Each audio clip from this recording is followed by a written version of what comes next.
Lugares en conflicto. El conflicto es una confrontación de percepciones, intereses, pensamientos y comportamientos sociales sobre diferentes puntos de vista, el cual trae problemas internos a los países como la pobreza y la desigualdad.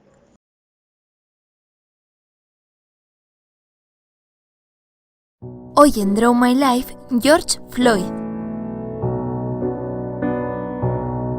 Está en todas las noticias y en todos los titulares. El pasado 25 de mayo sucedió un acontecimiento terrible que terminó con la vida del hombre afroamericano George Floyd en la ciudad de Minneapolis, en Estados Unidos. Un suceso que ha desencadenado fuertes protestas en todo el país. George Floyd creció en la ciudad de Houston, participó en el equipo de fútbol americano de su instituto y también fue jugador de baloncesto en la universidad. En el año 2014, Floyd se mudó a Minneapolis, donde fue guardia de seguridad para restaurantes durante 5 años. En el momento de su muerte, había perdido recientemente su trabajo en consecuencia de la pandemia del COVID-19. El incidente ocurrió cuando, en un supermercado de Minneapolis, uno de los trabajadores llamó a la policía para informar que George Floyd había intentado usar un billete falso de $20. Cuando la policía llegó al sitio, se encontraron a Floyd dentro de un coche y sospecharon que estaba ebrio, así que le pidieron que saliera. Según el primer informe de los hechos, cuando Floyd salió del vehículo, se resistió a lo que le pedían los agentes e incluso hubo forcejeo cuando estos intentaron detenerlo. Entonces, los agentes le pusieron las esposas y lo tiraron al suelo.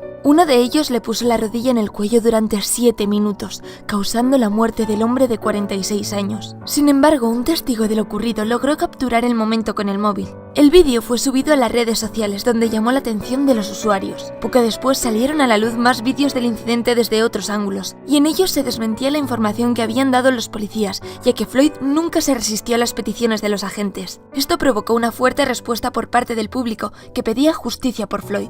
El incidente fue visto como otro caso de violencia policial de agentes de raza blanca hacia una persona de raza afroamericana. El público pedía el arresto de los agentes involucrados y que fuesen llevados a prisión, tomando así responsabilidad del homicidio de una persona inocente. El viernes 29 de mayo, el policía Derek Chauvin fue detenido y acusado de asesinato en tercer grado y homicidio. Chauvin es el agente que mantuvo su rodilla colocada sobre el cuello de Floyd durante 7 minutos. Mientras tanto, los otros 3 agentes no han recibido ningún cargo o detención, salvo ser despedidos de sus trabajos. Esto último provocó descontento en el público americano y pronto se organizaron protestas. Las primeras sucedieron en la ciudad de Minneapolis, pero pronto más localidades americanas se unieron a la lucha. Chicago, Nueva York, Los Ángeles, Washington y muchas más en todo el país. Sin embargo, las protestas han derivado en disrupciones, saqueos de tiendas y violencia. Algunos asistentes han conseguido capturar momentos en los que los agentes de la policía atacan a los protestantes con gas lacrimógeno y balas de pintura. La poca respuesta por parte del gobierno hacia la muerte de George Floyd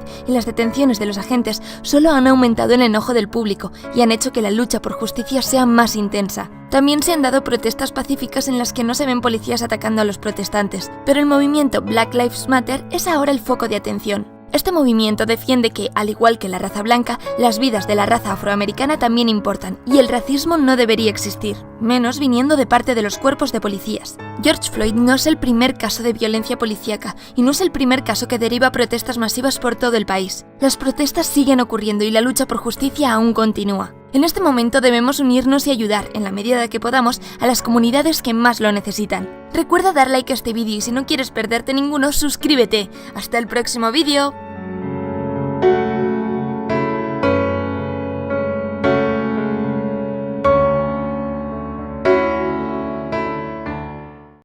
Percepción de seguridad en lugares de conflicto. El Centro de Memoria Histórica en el 2012 realizó una encuesta a nivel nacional llamada ¿Qué piensan los colombianos después de 7 años de justicia y paz?, la cual se aplicó a 1.843 personas en alianza con el registro de víctimas en diferentes regiones del país. Esta encuesta demuestra la percepción de paz dentro del periodo de Álvaro Uribe Vélez 2002-2010 y está dividida en 5 preguntas que daban a conocer la percepción sobre el conflicto armado colombiano. La encuesta fue aplicada a una pequeña parte de la comunidad universitaria de La Salle la semana del 9 al 15 de agosto del presente año por el profesor José Luis Hurtado, obteniendo unos resultados similares. En esta ocasión analizaremos 3. ¿Quién de los siguientes tiene más responsabilidad de la violencia que ha vivido Colombia en los últimos años? En las interpretaciones de la población general, afectados y no afectados, y en la lectura que hacen las víctimas organizadas y los expertos del conflicto interno armado, Son diversos los actores a quienes se les atribuye la responsabilidad por la violencia padecida en el país en los últimos tiempos. Ante una pregunta de única respuesta, surgieron particularidades e incluso tensiones inter e intergrupales, tanto en la muestra representativa de la población general como en las muestras exploratorias. Percepción sobre la guerrilla colombiana. ¿Cree que la guerrilla colombiana representa hoy un ideal revolucionario y la búsqueda de un país mejor para todos? ¿O por el contrario, opina que los guerrilleros son en la actualidad simples delincuentes? Este fue uno de los interrogantes planteados a las personas participantes de la encuesta para discernir la imagen que tienen de este grupo ilegal, considerado por afectados y no afectados como el actor con mayor responsabilidad en la violencia de los últimos años. Para muchos, más de la mitad de la población general, la guerrilla constituye una organización de simples delincuentes. De los crímenes de la guerrilla colombiana. La gran mayoría de los segmentos encuestados, 70% de población general, 68% de víctimas organizadas consultadas y 80% de expertos de la muestra, concuerdan en decir que los crímenes cometidos por guerrilleros y paramilitares son igual de graves. En consecuencia, opinan que ambos grupos armados ilegales, GAI, deben ser castigados con la misma severidad. En cuanto a las variables sociodemográficas, solo habría que señalar una mayor proporción de la población general en la región Caribe, según la cual los crímenes de la guerrilla son más graves y por tanto merecen un castigo más duro. Por otra parte, una fracción más alta de personas entre 35 y 44 años piensan que se trata de crímenes menos graves, en consecuencia que merecen un castigo menos severo.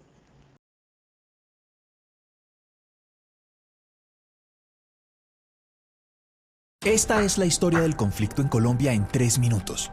En 1946, el Partido Conservador llegó al poder cuando Mariano Ospina ganó las elecciones. Al querer evitar la violencia, le repartió puestos a sus opositores, pero al no lograrlo en todas las regiones, las disputas aumentaron.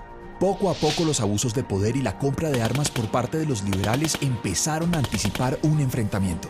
La violencia estalló en 1948 con el asesinato de Gaitán. Sus seguidores provocaron disturbios en todo el país. En Bogotá, desde emisoras vociferaban: «¡Vamos a hacer la revolución!». Pero no hubo revolución, solo violencia. Los pueblos se convirtieron en tumbas. Se formaron guerrillas liberales y ejércitos conservadores que por igual desplazaban a las familias de sus tierras. Los enfrentamientos habían acabado la vida de más de 300.000 personas cuando el general Rojas dio su golpe de estado en 1953. Rojas decretó una amnistía general y la mayoría entregó las armas. A medida que se convirtió en un líder carismático, empezó a distanciarse de los partidos tradicionales. Así que desde los periódicos, la oposición liberal y conservadora se hizo férrea. La solución de Rojas fue cerrarlos. Su medida no frenó las críticas. Las protestas, el bajo precio del café, la oposición de los partidos y los industriales llevaron a la dictadura a su final. Pero, ¿cómo gobernar el país sin enfrentarse por el control de la burocracia? El Frente Nacional fue la respuesta. Los partidos tradicionales se repartieron los puestos y alternaron la presidencia durante 16 años. Y aunque la violencia bipartidista disminuyó, no terminaron los conflictos. Entre 1964 y 1974 se formaron las guerrillas de las FARC, el ELN y el M-19. Luchaban influidos por el socialismo contra la injusticia, la exclusión política y por el dominio de las tierras. En un principio, las guerrillas no tenían capacidad militar, pero todo cambió cuando la coca permitió financiar temibles ejércitos que intimidaban a ricos y pobres. El que pudiera pagar una vacuna era obligado a financiar la revolución. Cuando Betancur inició las negociaciones con las guerrillas en 1982 mientras hablaban de paz, las FARC ampliaba sus frentes con extorsiones y coca, y los paramilitares apoyados por mafiosos y militares asesinaban a políticos de izquierda. Entonces el gobierno inició una guerra contra la pólvora del conflicto, el narcotráfico. La respuesta del cartel de Medellín fue amedrentar a la población con bombas, asesinatos y secuestros. Y así, las décadas de los 80 y 90 estuvieron marcadas por el terror. La situación empezó a cambiar cuando el Estado ganó terreno gracias al Plan Colombia y una intención decidida de recuperar el terreno perdido. Los paramilitares se desmovilizaron y tras los duros golpes que recibieron las FARC, empezaron los diálogos de paz. Solo el tiempo dirá si los colombianos lograremos algún día perdonarnos. Un mensaje de Semana Educación, creado por Giraffe. Si quieres explicar una idea, ingresa a giraffeideas.com. la violencia, Christoph Harnisch, delegado del Comité Internacional de la Cruz Roja en el país, aseguró que en Colombia hay actualmente 5 conflictos en los que la población civil ha quedado en la mitad de la confrontación. Frente al ELN, Harnisch señaló que después de las fallidas negociaciones de paz, esta guerrilla se fortaleció en regiones como Chocó, Nariño, Cauca y Catatumbo. Y es que el Ejército de Liberación Nacional ha tomado un nuevo impulso en varias zonas del país que fueron dejadas por las antiguas FARC. Conflicto armado en Colombia. El conflicto armado colombiano es, en la actualidad, el único conflicto armado activo en Latinoamérica y el más longevo de la región. Durante 5 décadas de confrontación armada, han sido muchos los cambios ocurridos en el escenario internacional y en las dinámicas políticas y militares de los actores enfrentados en él. Su complejidad y longevidad hacen necesaria una amplia revisión teórica que permita su comprensión académica y abordaje conceptual. Harnisch aseguró que actualmente hay 5 conflictos armados en el territorio colombiano en los que se están realizando las mismas prácticas de control social del pasado. Mirada al conflicto desde la convivencia día a día.